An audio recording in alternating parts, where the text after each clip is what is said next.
In this video, I'll show you how I painted up these 3 different Darth Vaders for Star Wars Legion. Hello everyone, my name is Spencer and I'm trying to become a better miniature painter, diorama maker, and storyteller. And I've recently been going through jumping in between my tabletop board games, and I looked through my pile of shame and I realized that I had 3 separate Darth Vaders from Star Wars Legion. I have 3 Vaders because all the starter sets for the Empire up to this point in Legion 2.0 included Darth Vader, and I found one Vader and Veers box on sale at my local game store. So even though it seems a bit excessive and ridiculous to have 3 copies, I thought this would be a fun opportunity to try and recreate 3 different iconic Vader scenes. But before I get too into the details, I had to assemble the models. To do this, I just busted out my hobby knife, hobby nippers, and some plastic glue to help put the models together. And then I came in with some sprue goo at the end to help make sure that all the gaps in the plastic were filled.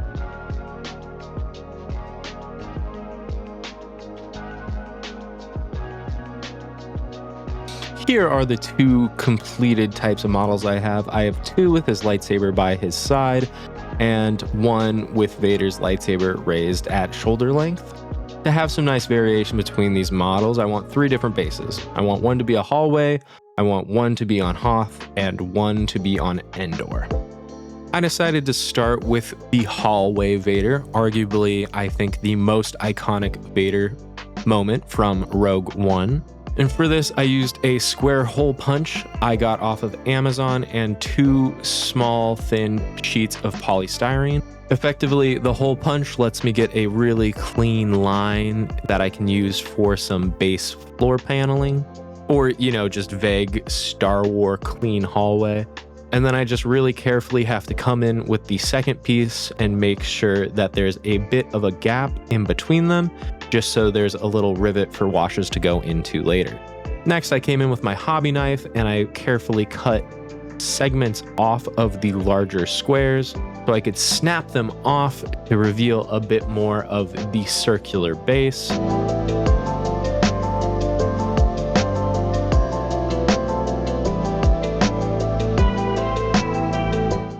Then I could bust out my hobby Dremel and smooth it down, creating a flush, cohesive rim. I did also bust out some fine grit sandpaper to help with that transition. These bases are actually really simple and I'm really happy with how they turned out, so I decided at this point that I could glue this Vader down and have him ready to go for their painting.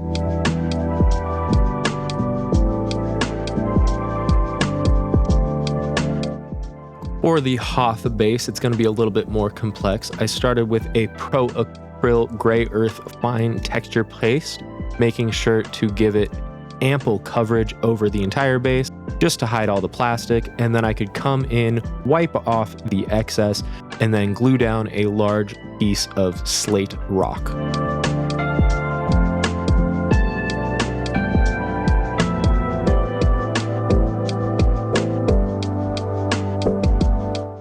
And then once the terrain paste had enough time to dry, I then glued down Vader similar to the hallway scene, just using some quick set plastic glue.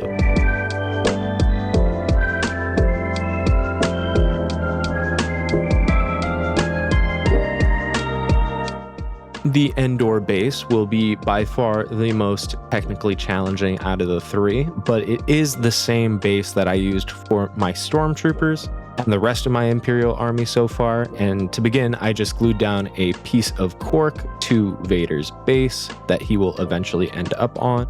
Then, using my hand, making sure not to rip too much off, I trimmed the cork all around the edge, breaking out the rotary tool to make a softer and smoother circle.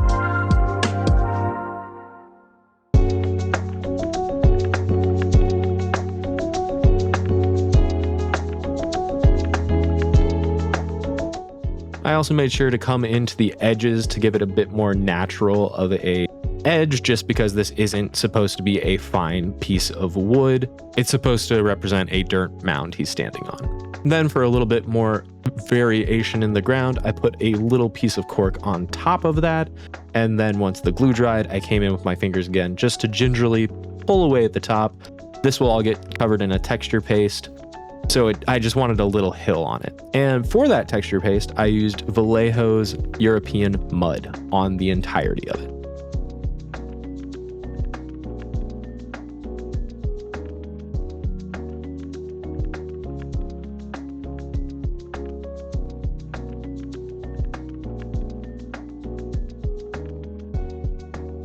Then to build up some more detail on the base, I glued down some larger rocks, also taking care to dry fit Vader where needed just to make sure that he would still have a place to stand on this base. Then I could come in and glue down some epic basing bits, 3D printed plants to match the rest of my Imperial Army base. And specifically because Endor was filmed in California in the Redwood National Forest, I made sure to include some larger ferns.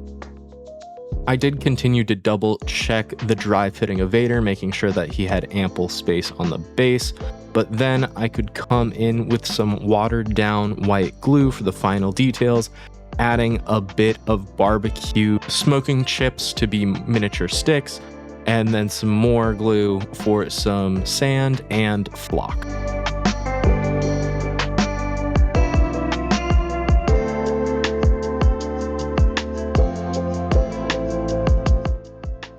For priming purposes, I glued down the two aura farming Vaders to their bases because they can share a prime. But for our Endor Vader, I want Vader to receive a black prime and the base a Zenithal prime. So at this point, I pinned and drilled Vader onto a piece of cork so that I can prime him separately.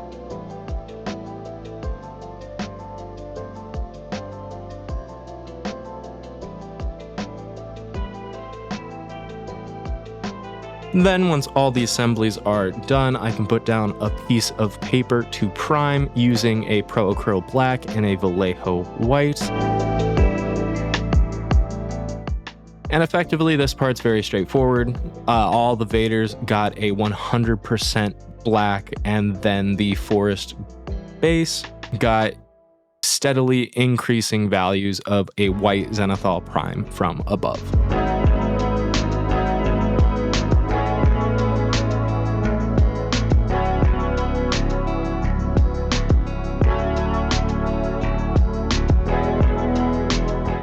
Before we put the airbrush away, I wanted to build some gentle gradients for Vader's cape.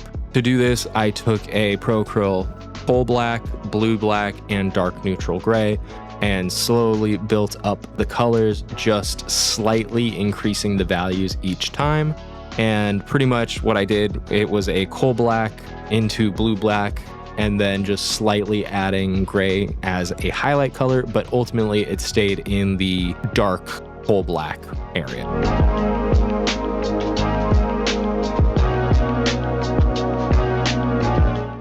Then to bring all the non-cape parts of Vader back down to the color I wanted, I then used a Pro Acryl one-step dark blue black contrast paint to all the parts that needed to be addressed.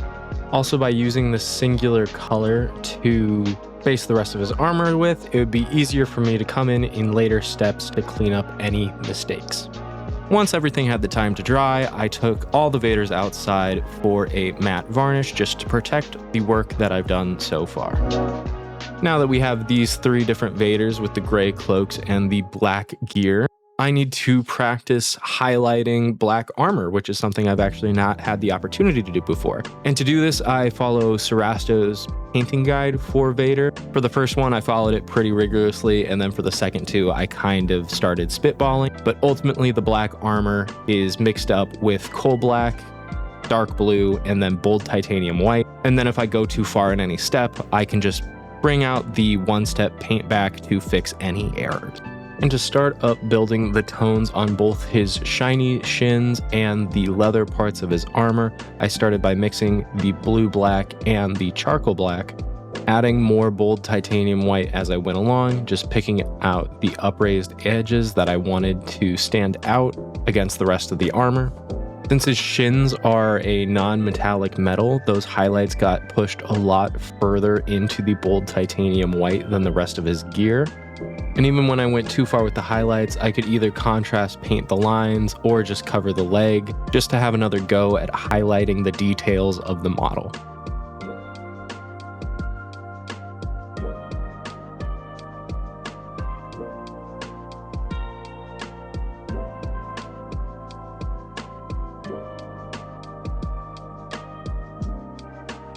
Then for the rest of the highlights for Vader's body and his mask, not necessarily his helmet, I wanted to use a slightly different tone. For this, I used warm gray, dark warm gray, and bold titanium white, following the overall trend of just mixing the two colors together and then adding more bold titanium white to brighten it up as I went. Vader's chest isn't particularly shiny, so it didn't get too much love, but his mask and his pauldron will get the non-metallic metal effect where they will be pushed almost to a explicit bold titanium white highlight.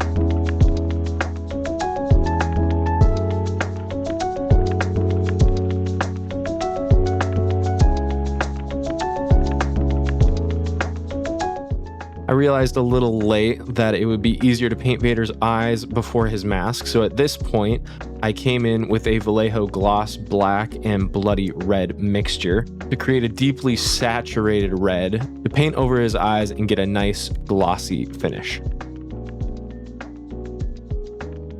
Then we can go back in, clean up the mask, and continue to build up the highlights as planned. For his breastplate, I also gave that the non-metallic metal effect, pushing it to the highest white highlights, but I also decided to paint it one standard non-metallic gradient, just to not worry about the lines as much, and then where needed, I could come back in with the coal black to really reinforce those black divots on the breastplate.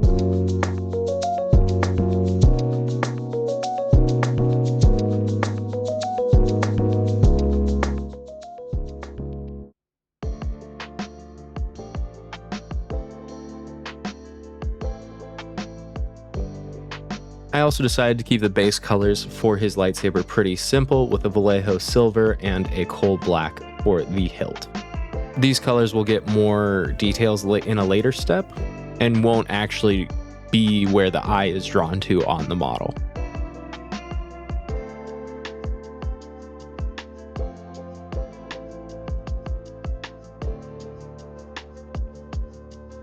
Moving to the fine details of Vader's belt, I came in with some fine details of the dark warm gray and a neutral gray on the bottom, and then I put a bunch of little dots of bold titanium white coming in and fixing any mistakes as they came up.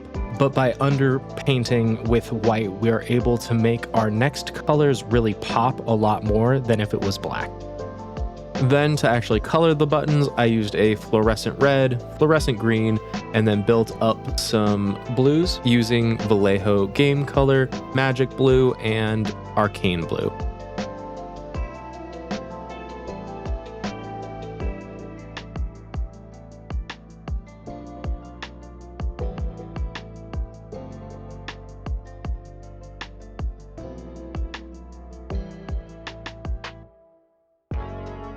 Now that the Vaders have been painted up from toe to face, now we can move on to their helmets.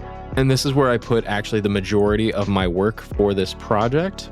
I kept with the same tones as his chest armor, and through playing with the reflections on his helmet, this was how I was going to try and make 3 identical characters and 2 identical models look different.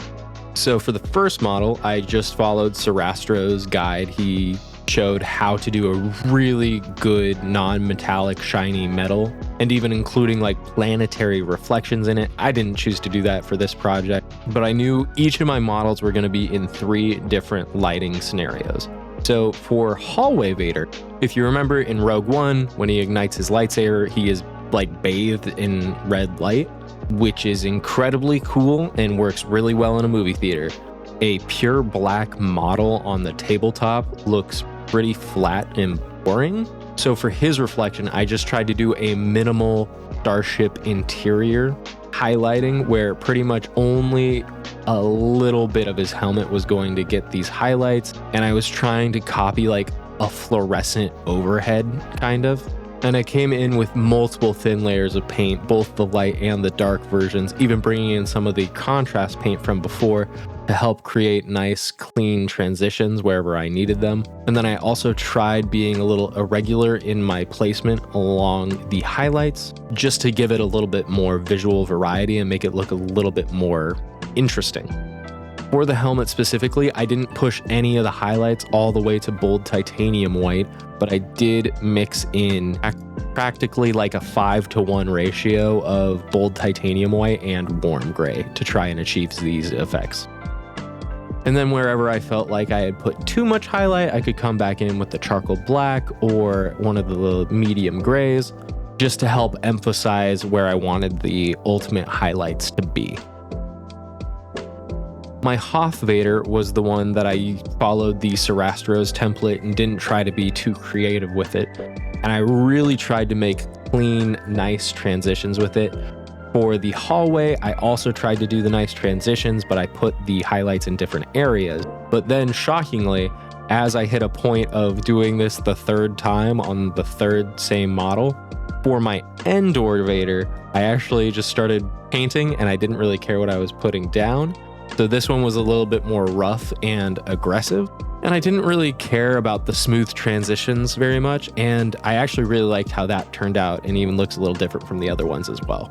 And for the lighting in the hallway, I'm trying to do like a fluorescent, very direct lighting. In Endor, I want to do a medium level of lighting, like he's walking through a forest that with a lot of leaf coverage. And then on Hoth, I did the most aggressive reflections because he will be outside, leading the Imperial charge on the Rebel base. Side by side, hopefully you can see what I mean. These two highlights are very similar, but I just tried to be a little bit faster, a little bit more like free paint, just flowing off the brush. But with the Endor base, I decided to get a little bit more creative with actually how I placed the highlights, where I know later on in the process, I want his lightsaber blade reflecting off of his helmet. So I put a really big highlight where the blade would be hitting the reflections on his helmet. And then I just made a few more final etchings where I thought they would be appropriate.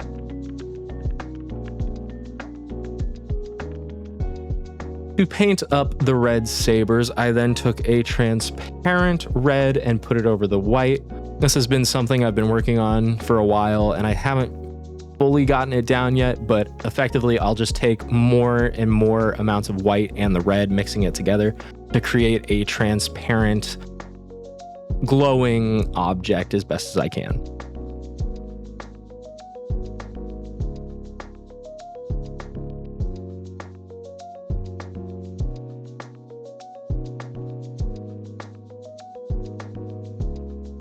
To kick off painting the bases, I wanted to paint the hallway with a Vallejo black and a Vallejo neutral gray. Starting by just filling in the crack in the floor panels with black, and then steadily building up some of the layers of the gray, making sure not to get any into the actual crack recess. Again, this base is pretty simple, but I actually really appreciate how fast and simple it is, and I think this would be a pretty easy thing for pretty much anyone trying to get into Legion to do. I did realize later on in the process that I didn't love the gray that I had chose, so I came in with a slate gray instead to help bring that blue I associate with Imperial bases back into the model. Paint up the Hoth terrain, I'll just use this Stonewall gray and charcoal paint. Effectively, I'll just start by covering the entire base in charcoal and then highlighting the upraised areas with the Stonewall gray. This base is really simple, but the snow later on is what will bring it most of its detail, so I wasn't too worried about this part. I'll keep painting up the Endor base pretty short and sweet because I made a video earlier talking about that, but pretty much the ground receives a Vallejo Earth color, the ferns get a fern green color, I know, incredibly unique, and then the stones get a stonewall gray base coat. To bring some depth and imply some moisture to the base, I put a ring of muddy ground contrast paste around the edges of the terrain, and then I put a forest green contrast paint on all the 3D plants to bring some detail back. Then for a bit more color variation, I took some Cayman green and randomly applied it around the base, just trying to put in some splotchy areas. And then to help tie everything together, I took a sponging of increasing values of green all around the base, making sure to cover all the earth, contrast, and green areas. If there's any place where there's a giant splotch of green, I can just come in and break it up with a brush. And then I can come in and hand paint some of the highlights that I wanted. Finally, to bring back the recessed details of the base, I just took down a watered down brown wash to the entirety of the base, mainly focusing on the areas that didn't get as bright highlights. And then I can do a brown wash on the rocks as well and glue Vader into place. Now that all the major painting efforts are done, we can move on to some of the final basing detail. Next, to cover the Hoth base with enough snow, I took some Pro Acryl texture paste and just put down a light layer of the snow everywhere that I wanted to eventually be covered.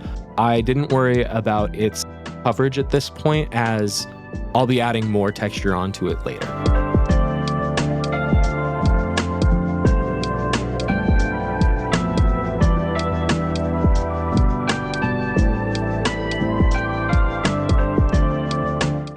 One of the ways that I really wanted to experiment making the Vaders look different from each other was to play with the Lightsaber's OSL.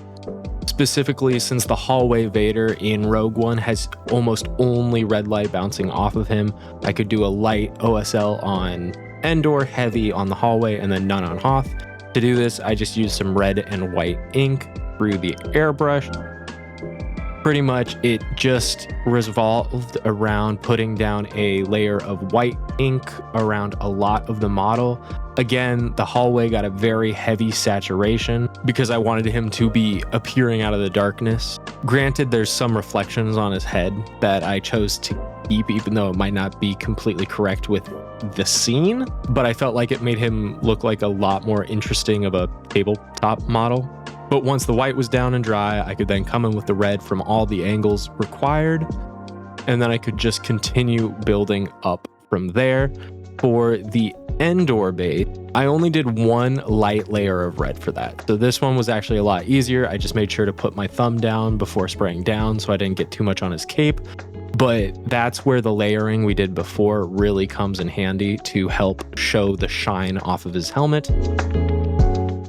And at this point, the OSL looked kind of flat to me, so I decided to come back in with the white paint and build up a few more layers of red, coming to a full white. So effectively, I kept layering and making it thinner and thinner until I got that one high intensity point with the lightsaber on the floor.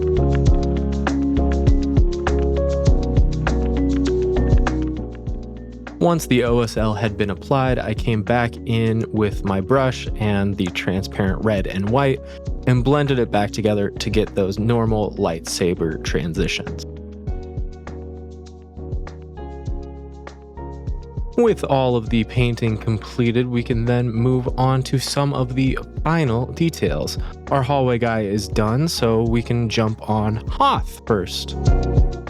Just to build up the base a little bit more, I wanted to make a snow paste out of some matte medium and soft flake snow, just mixing it together to get a nice watery toothpaste consistency. And then for all the upraised areas, I can just daub it on where I want piles of snow to have accumulated.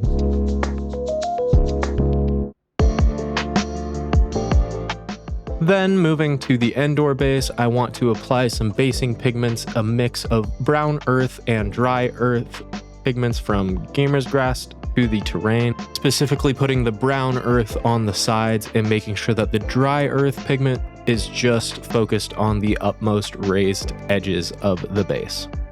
Once the snow paste and the basing pigments have dried, I can paint the sides black and then move on to some glamour shots.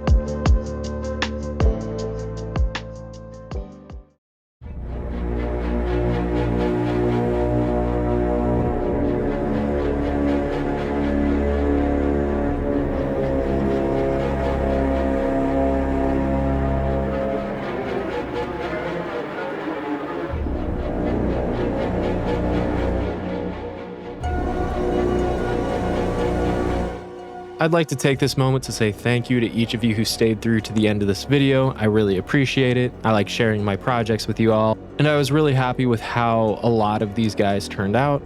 If you like this video and are interested in other mini painting, diorama making, or storytelling projects I work on in the future, please feel free to like and subscribe. But other than that, I appreciate you all. I hope you have an excellent week, and I'll see you in the next one.